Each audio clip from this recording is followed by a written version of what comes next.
श्री स्वामी समर्थ. स्वामी भक्तांचे अनुभव या चॅनलवर तुम्हा सर्वांचे मी स्वागत करते.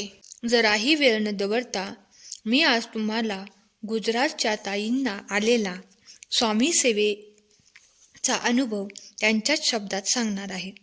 ताई म्हणतात, माझे पती 2 वर्षापूर्वी प्रकृती अस्वास्थ्यामुळे दवाखान्यात ॲडमिट होते. ब्लड प्रेशर प्रमाणापेक्षा जास्त झाल्याने ते कोमात गेले होते. डॉक्टरांनी भरपूर प्रयत्न केल्यानंतर यश न आल्याने घरी घेऊन जाण्याचा सल्ला दिला.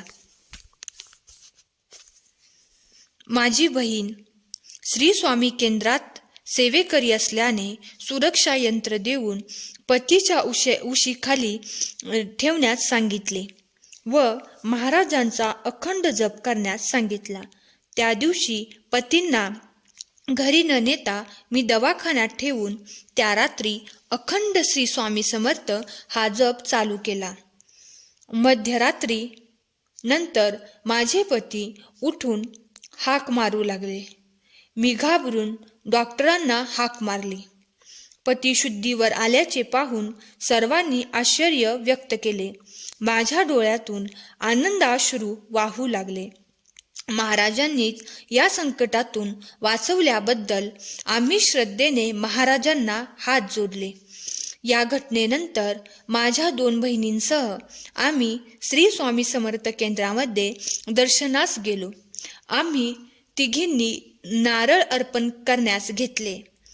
नारळ हातात घेऊन महाराजांच्या दरबारात आम्ही प्रार्थना करीत होतो. त्याच क्षणी माझ्या दोन्ही हातात एक याप्रमाणे नारळ आलेत. माझ्या हातात एक नारळ असताना दुसरे नारळ माझ्या हातात कोणी दिले असेल या गोष्टीचा मी विचारच करत बसले व आजूबाजूला पाहिले तर आमच्या व्यतिरिक्त एक सेवेकरी मुलगा आमच्यापासून बऱ्याच लांब अंतरावर बसलेला होता. या नारळाबद्दल मी चौकशी केली तर तो महाराजांचा प्रसाद आहे, महाराजच ते नारळ देऊन गेले आहेत असे सांगितले. ते नवीन नारळ महाराजांचा प्रसाद रूपाने सांभाळून ठेवला आहे. आज माझे पती व आम्ही सर्व महाराजांच्या कृपेने आनंदी आहोत. श्री स्वामी समर्थ.